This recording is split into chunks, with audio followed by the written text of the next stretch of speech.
XO Kitty is back for a second season on Netflix. So today, let's see if the spinoff to All the Boys is worth your time.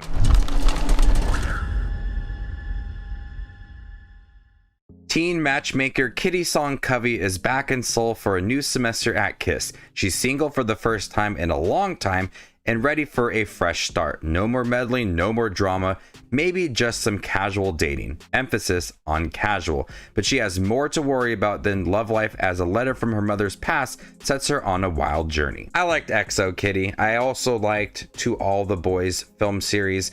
I thought they have a great connection.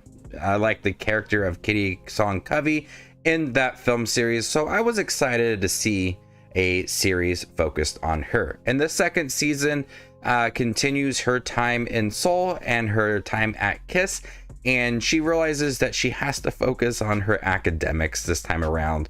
No more dating, just focusing on growing as a student, but that's going to be hard for her with Dae and Yuri and all the other characters at KISS. It becomes a bit of a distraction for her, but we do see some genuine friendships that develop. It feels very similar to that first season when you get past I'm not gonna date, but I'm gonna date a little more this time around.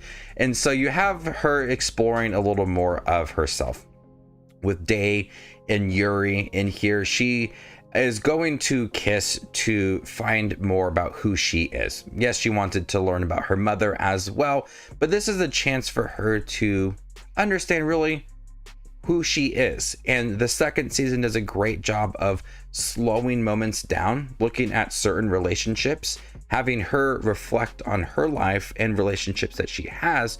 Who does she like, and what do these relationships mean to her?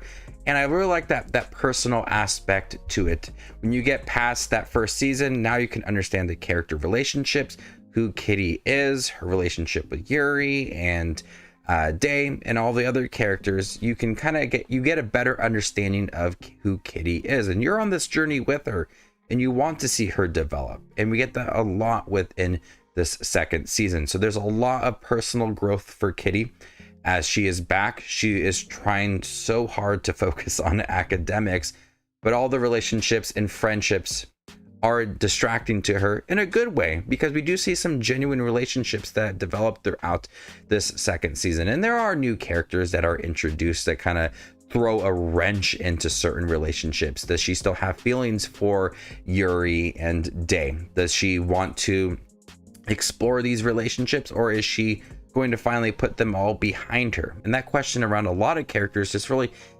dangles around most of the show. It does feel very realistic for a teenager wanting to explore different relationships.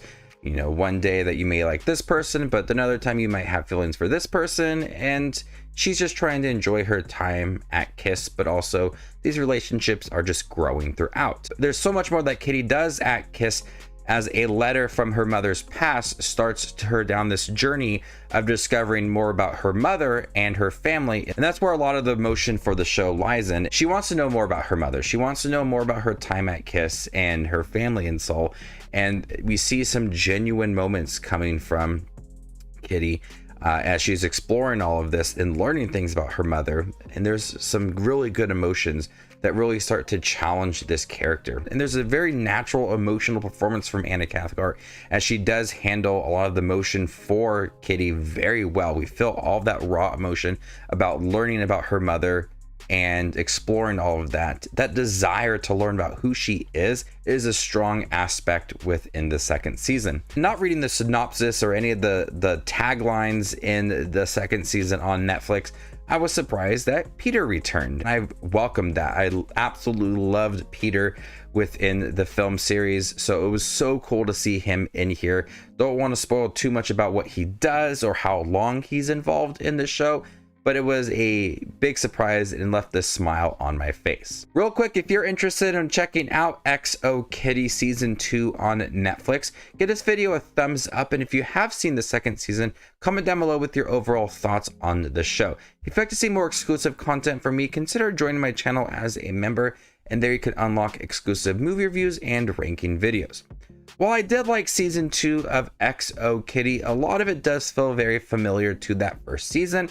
If it's relationships that Kitty explores, her friendships with Day and Yuri, Quincy, whoever, a lot of what she goes through feels very similar to that first season, where she's really juggling all these relationships. Who does she like? That back and forth between these characters. At times it becomes a little bit obnoxious. Like, we understand that she's exploring more of who she is. That's a good part of the show.